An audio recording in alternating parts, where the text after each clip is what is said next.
L'Orient Express Corinthian est le plus grand voilier de croisière du monde. Il montre ainsi la voie au secteur de la croisière. Lui, c'est Mathieu. Il nous accueille à bord pour nous faire découvrir les installations HVAC ainsi que son métier. Donc ici on est sur un bateau qui est de croisière, donc on a des besoins un peu similaires à un hôtel.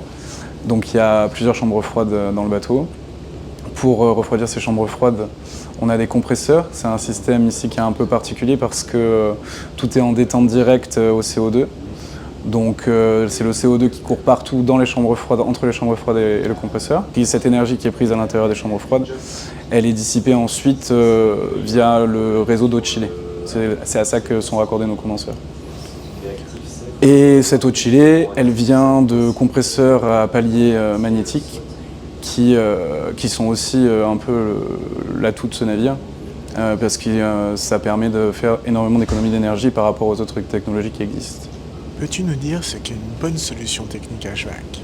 Une bonne solution technique déjà, dans le premier temps, c'est fiable.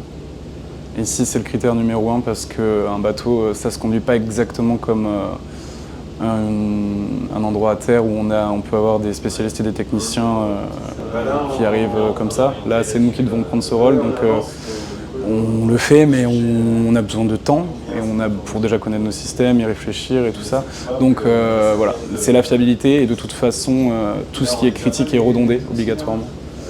Et donc le critère numéro 1, ce serait la fiabilité. Le deuxième, ça va être la réparabilité, ça c'est hyper important.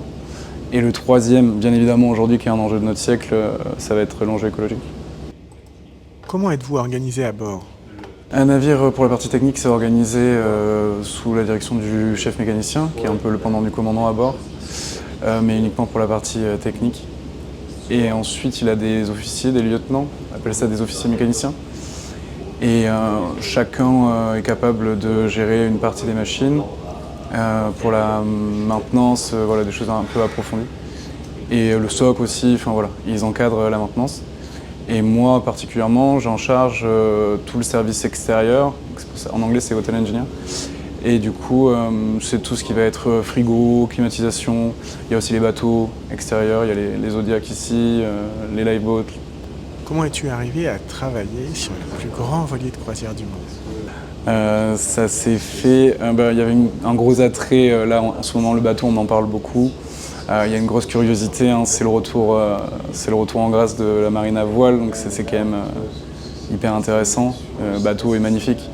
Et puis techniquement, j'étais très curieux de savoir ce qu'on en trouvait sur un navire de 2026 pour la partie froid qui m'incombe, mais aussi un peu pour toutes les autres machines qu'on a à bord. Et donc j'étais très intéressé par le projet. Et il y avait le recrutement qui était ouvert et simplement j'ai postulé. Quel est le rythme de vie à bord ? Ici, on est sur du 2 mois, 2 mois. Donc 2 mois on avec une amplitude horaire assez conséquente. En moyenne, on fait 10 heures par jour. Et après, on a 2 mois de congé. Voilà, donc 2 mois on à bord où on bosse beaucoup et on a le temps aussi de bosser. Ce qui fait qu'on a le temps aussi de creuser pas mal les sujets. C'est ça qui est très intéressant dans ce métier. Et puis après 2 mois où on est vraiment présent pour les siens et où c'est cool. Comment peut-on faire pour vous rejoindre ? La grande porte, la porte la plus... pas la plus utilisée nécessairement, mais en tout cas celle qui est la plus simple, c'est la formation initiale.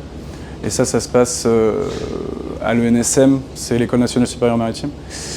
Et il y a plusieurs sites en France, mais pour moi, la partie, c'est Monovalent Machine. Tout se passe à Saint-Malo. Et donc là, on fait 3 ans d'études théoriques à la suite. On peut, pendant les semaines, pendant les mois de vacances, naviguer un peu pour déjà accumuler du temps de navigation, pour pouvoir être breveté plus rapidement.